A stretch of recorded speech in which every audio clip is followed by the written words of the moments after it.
China's GDP data has become a mystery. Even though more and more relevant institutions, including Moody's, are looking down on the Chinese economy, the Chinese government's data is contrary to their predictions. On the morning of January 16, 2024, the Chinese premier attended the World Economic Forum 2024 annual meeting at the Davos International Conference Center in Switzerland and delivered a speech. The Chinese economy is making steady progress and will continue to provide strong impetus for the world economy. Last year, the Chinese economy was on the right track of recovery, with estimated growth of around 5.2%, higher than the around 5% target set at the beginning of last year.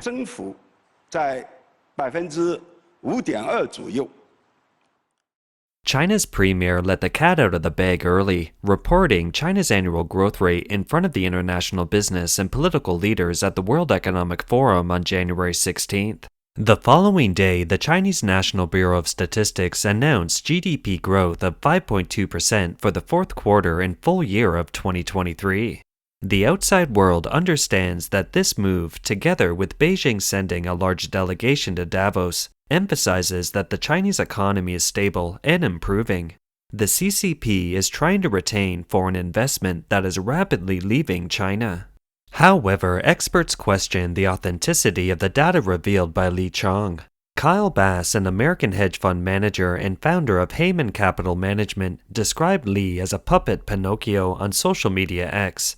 That is, a liar. Bass wrote, China's Premier Li Chang says China's economy grew 5.2% in 2023.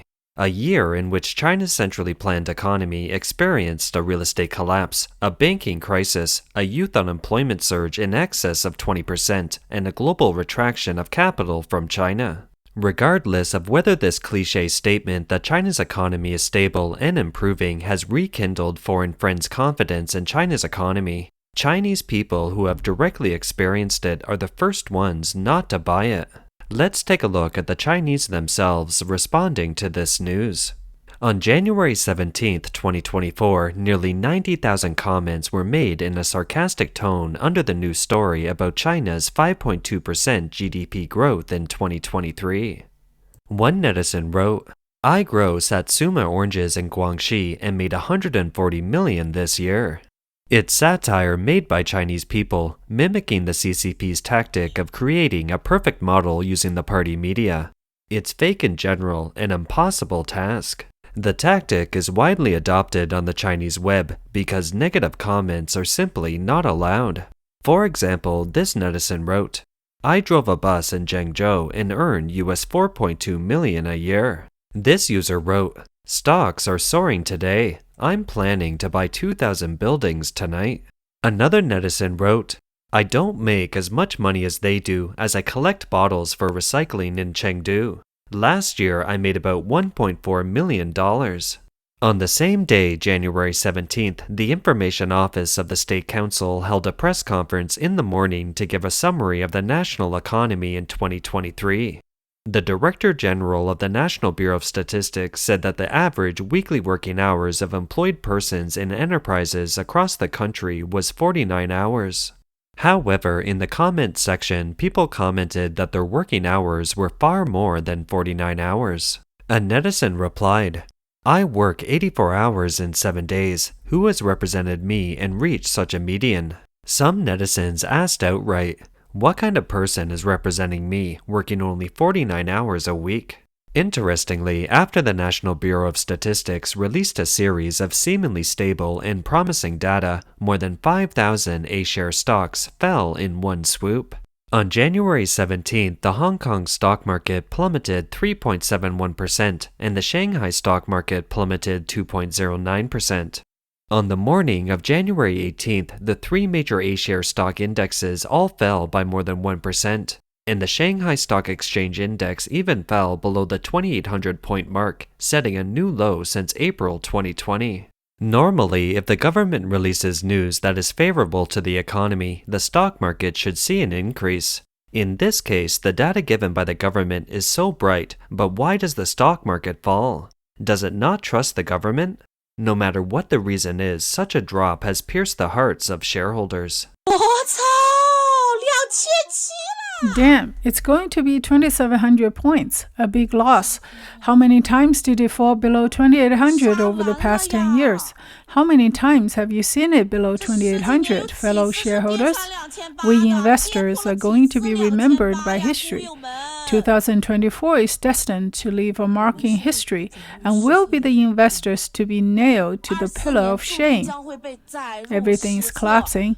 All financing funds collapsed. It's over. Who still dares to say they're here to buy A shares at the bottom? Who dares to buy at the bottom? Everyone has lost miserably. I have never seen such a crazy market. It blew my mind.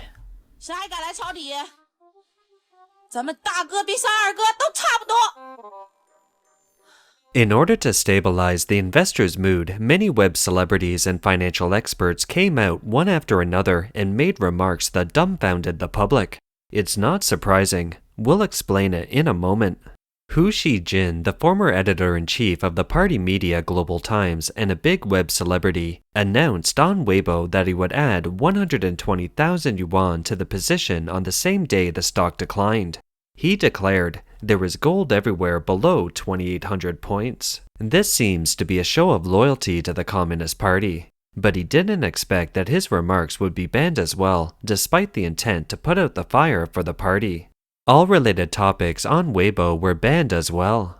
Regarding the decline of the stock market, the director of the National Financial Research Institute of the National People's Congress of China said, "Now it is not a battle to defend the 3,000 points, but how to get back to 3,000 points. To have confidence in the market, investors will step away a bit if they can't stand the current situation. Run and exercise. Your body is very important at this time." The Chinese netizens have now become wary of the advice given by so-called experts within the party system. One expressed the criticism saying, "They advise people to run instead of coaching them how to stop losses. I block this kind of experts whenever I see them." One netizen questioned, "Why not solve the problem? Is it wrong for us to buy some stocks and mutual funds? Why bleed us out?" Another netizen said sarcastically, "How are we supposed to run with such losses, to cough out blood while running?" In fact, the decline in the stock market has been evident for a long time. On January 11, 2024, the Shanghai Stock Exchange Index dropped below 2,900 points. It is worth mentioning that the Nikkei Index broke 35,000 points on the same day, setting a new 34-year high for the Japanese stock market. CCP leader Xi Jinping often talks about how the East is rising and the West is falling. That is, China, a major power in the East, is rising, and the US and its allies in the West are declining. However, the result seems the opposite, judging from the stock market indexes. Investors, including foreign capital, are also leaving China quickly. On January 17th, large-scale net sales of northbound funds, which represents foreign capital, reached US $1.8 billion, with a single-day net sales hitting a record high since October 24, 2022. It raised widespread attention and concern in the market. This phenomena is interpreted as a decline in foreign investors' confidence in China's stock market, which will impact future market trends. There are fewer and fewer foreign investments in China. Chinese Premier Li Qiang directly stated at the Davos Forum that foreign investors were welcome to continue investing in China. China has a supersized market with demand being rapidly unlocked. It will continue to provide a big stage for various businesses and talents. In the face of weak global demand, the market has become the scarcest resource. The Chinese market, with its vast space and growing depth, will play an important role in boosting aggregate global demand.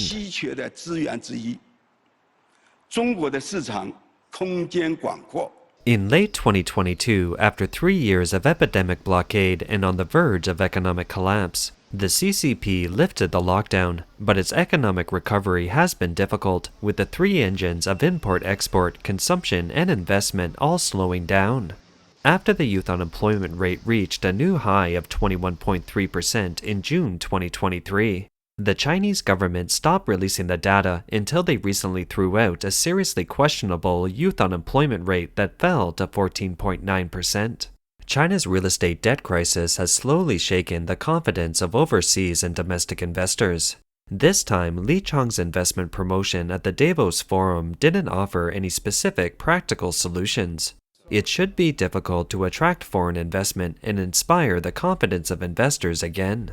At the same time, in early 2023, the party leader and the Politburo Standing Committee member in charge of propaganda asked propaganda to sing the bright theory of the economy. On December 12, 2023, Xi Jinping clearly mentioned again at the Central Economic Work Conference that the government was to strengthen economic propaganda and public opinion guidance and sing the bright theory of China's economy. In response, China's Cyberspace Administration issued a notice asking internet celebrities to silence themselves. On December 15, 2023, the Ministry of National Security even issued a threat not to speak down on the economy. On January 19, 2024, the CPPCC National Committee held a symposium on economic situation analysis.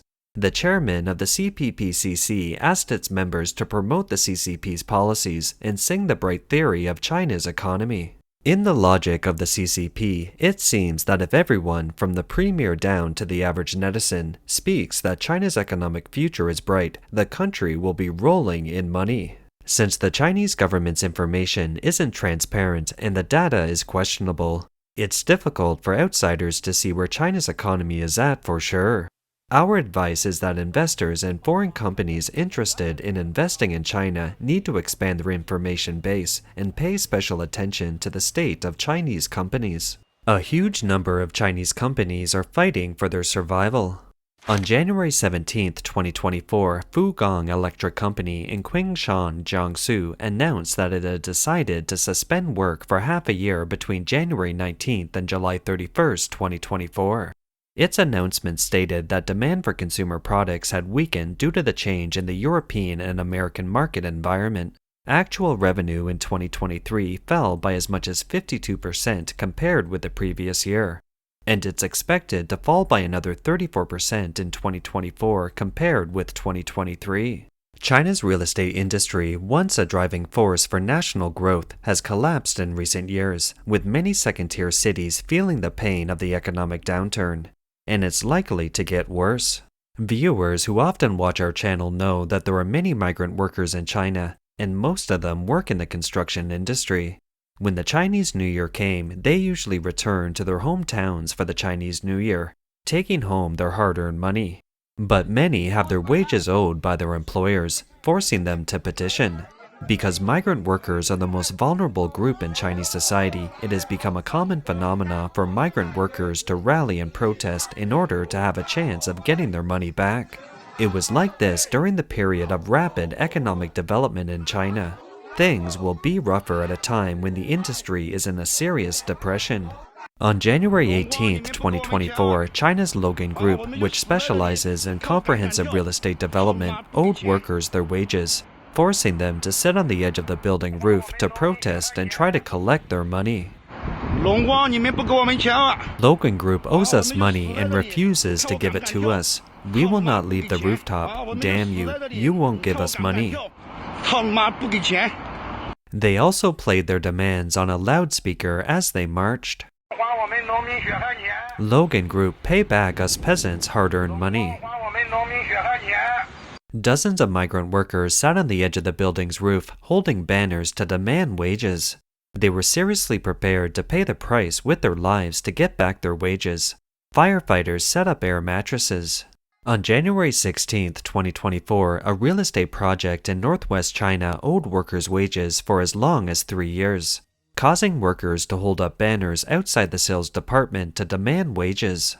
It reads, "Return my hard-earned money, exterior wall insulation workers."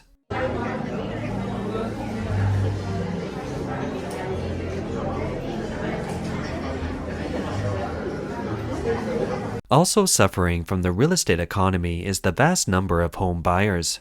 They are either faced with rotten-tailed, unfinished projects or the dilemma of settling with a new home that's in poor condition with safety issues. The average person's entire family savings and loans have been invested in these homes.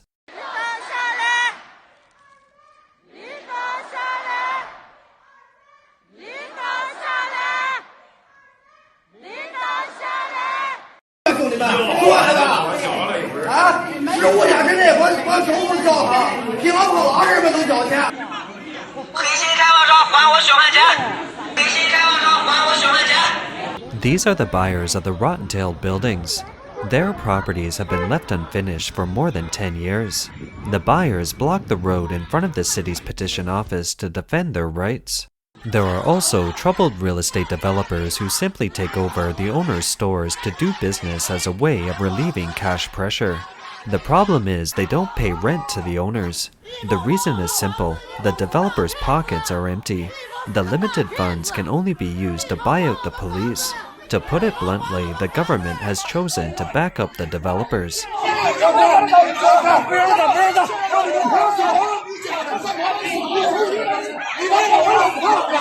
To make matters worse, when faced with the collapse of land finance, CCP officials who are accustomed to corruption don't know what else to do.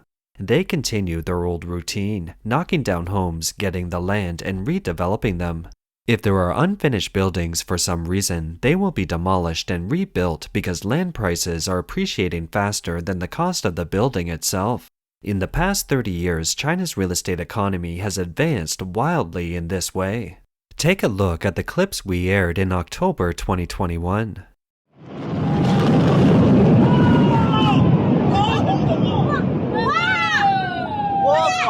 There is a growing number of uncompleted construction projects in China. The way they get demolished and crumble is like an omen. Will China's real estate market collapse like these unfinished developments? Now, after the capital chain of the large-scale Ponzi scheme in the real estate economy is broken, local officials in China are still following the previous trajectory and cannot stop. They are still forcibly demolishing houses, but they give little or no compensation to the owners.